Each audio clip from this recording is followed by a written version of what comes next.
Filippo Juvarra, alle sue spalle 4 personaggi, insomma, da qualcosa li distinguiamo, ma di che si tratta? Si tratta del ritratto di 4 compositori presenti nella nostra stagione: Mozart, Beethoven, Verdi e Stravinsky.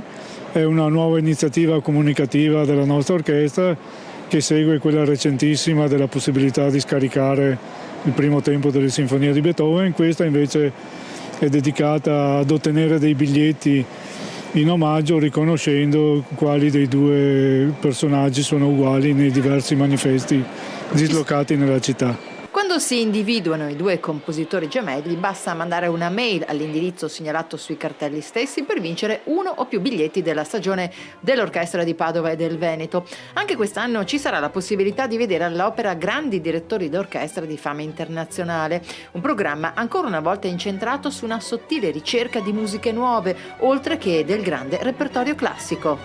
La nostra stagione ha la sua spina dorsale nell'integrale delle sinfonie di Beethoven. Si concluderà appunto in maggio, il 14, con l'esecuzione della nona. La caratteristica di questa integrale è quella di affiancare le sinfonie di Beethoven spesso a pagine di musica del Novecento o contemporanee, quindi questo accostamento Beethoven-musica del Novecento è particolarmente così stimolante anche dal punto di vista conoscitivo. Notizia confortante: chi vive anche di cultura non rinuncia a cibarsene nonostante la crisi.